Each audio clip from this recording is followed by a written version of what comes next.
website. We're pleased to have with us today Mr. Leclair, who is the founder and owner of Perma-R Products in Grenada. And Mr. Leclair, let me just kind of ask you to tell us a little bit about your company, what it does, when you started it, the number of employees you had, and actually what brought you to Grenada and what brought you into that particular business. Okay. Number one, we'll start with that I'm 89 and a half years old. So my memory is not quite as sharp as it once was. And but I worked for a company for 17 years, and I put in 11 plants for them throughout the United States. I went and found a site. It might have been a building that was already existed. I may have built a building, leased a building, or whatever, and put in 11 plants. And I could almost do it with my eyes closed. And it was all small communities. We didn't go into any big community. We wanted a small community. And as the building process progressed, it would take somewhere between 6 months to a year to get the equipment made and installed. So I got quite well acquainted with the people in town and the business people and the chamber and whoever was running the community, because we knew we were going to have to ultimately hire a manager and help, and we wanted to be in a position that we weren't being fooled by anybody. Ultimately, our company grew, and we got out of the mom and pop type business and started to go to the bigger trades, the international people such as Lowe's and Georgia Pacific and those businesses that had trades that several businesses got together and formed a conglomerate or consortium. And we got into that, and they bought in bulk from us, and then they sold it to the mom and pop stores. And that's where we are today, as a matter of fact, with our business. So as we grew, my hometown at that time was Atlanta, Georgia. And we grew west, and I came over this area and felt like the 300-mile line was somewhere in this area, passed through here. And there was good highways here, and we had a salesman that was getting calls from this area to buy our product, and we couldn't provide it because we didn't have a plant close enough. So I came over in this area, and I said to my wife, I'm going over to Mississippi and look for a plant site. And she says, well, does that mean that we're going to stay here where we are and like you've always done? And I said, no. I said, I'm at a stage where I want to move, because I think we're getting out so far that I can't, with 9 plants, I can't travel around and oversee them like I feel I should. So I said, we're going to move, probably to Mississippi. And I came to Grenada, and it was about 2 o'clock in the afternoon on a cold March day. And before I left that day, I had a building that I was going to put a plant in. I was still working for the company that I had put the 9 plants in for. This was their 10th plant. And at that time, unbeknownst to me, the gentleman who I worked for, the president of the company,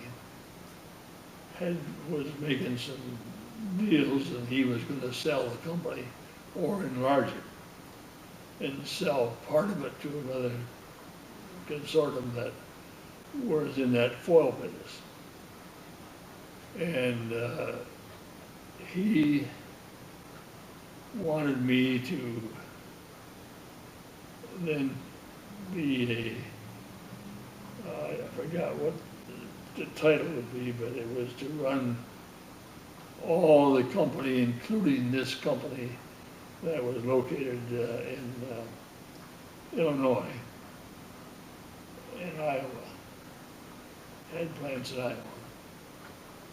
And at the meeting over in Louisiana, in New Orleans, he called me in with these people and asked me if I wanted to do that. And I said, where would I be located to run the company? And he said, in Mount Pleasant, Iowa. And I said, I just moved south from Michigan a number of years ago, to come south. And I said, after that I got out of snow, I said, never want to go back where there's snow. I said, I'll go down and use an orange crate for a desk if you put it on the beach down in Florida, and I'll almost work for nothing,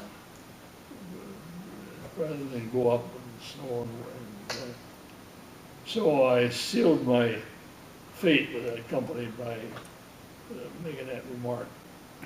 And a few weeks later, I resigned from the company, and I bought this plant because he wasn't sure about the foil part of it. And I was real gung-ho about the foil. I thought this was the new way to go.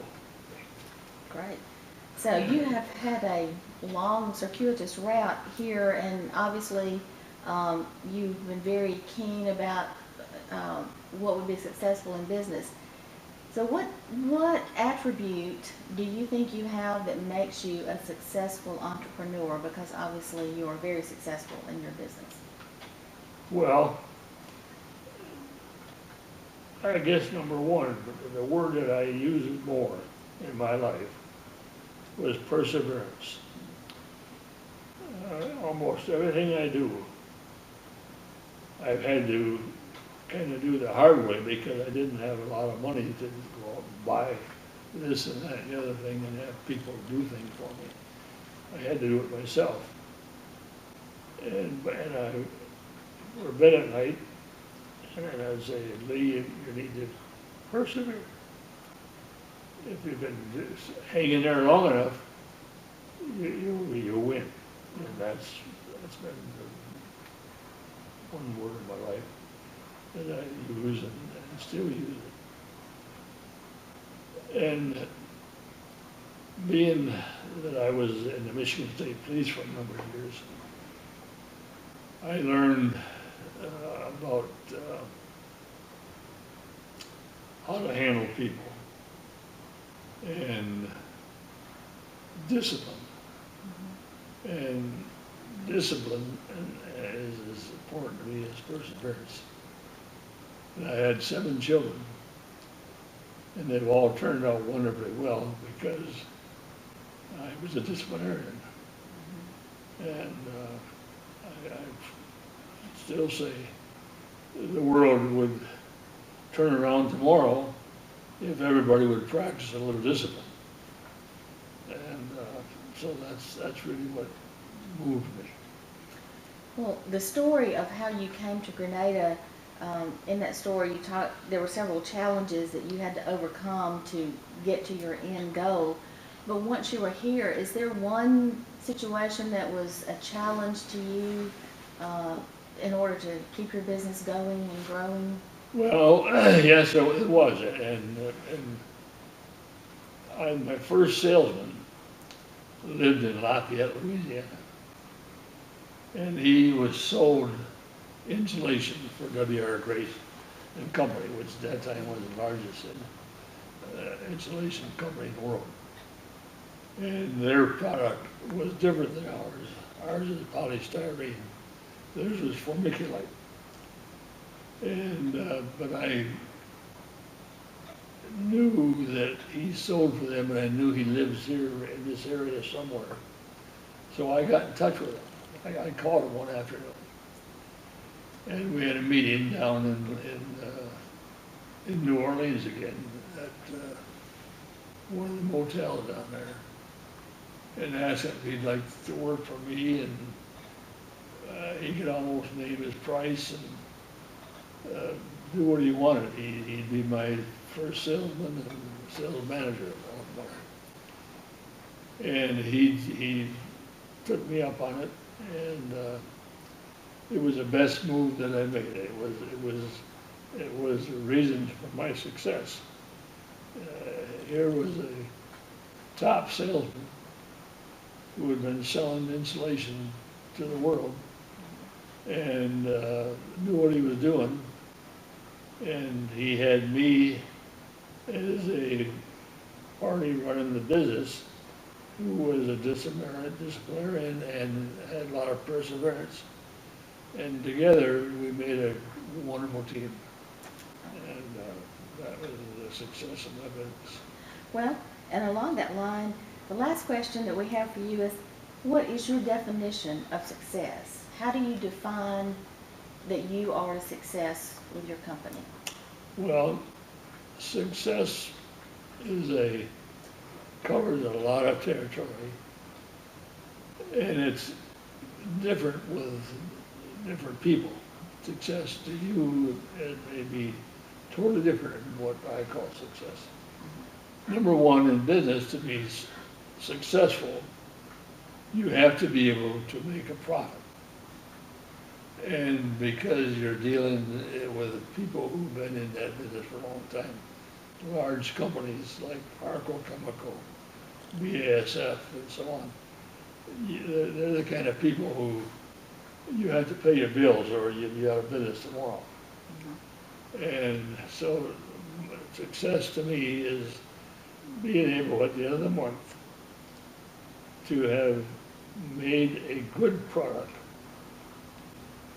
being able to sell it and get paid for it, so that you can pay your bills and buy product for the next month, and so on and so forth down the line. And we've been able to do that from day one. And so that is what success means to me. And then, of course, because I have a large family, I knew what it would take to educate our children. And you have to add up 2 and 2 and say, can I educate my children? Are they going to be happy? Et cetera, et cetera. So a success, to me, is in a big bushel basket, and it's full. And I've been fortunate, and thank God that he's been good to me, and I've been on my knees more than once. Thank you. Mr. Leclair, thank you so much for joining us today. It's been very interesting listening to the story of your company. Thank you for having me.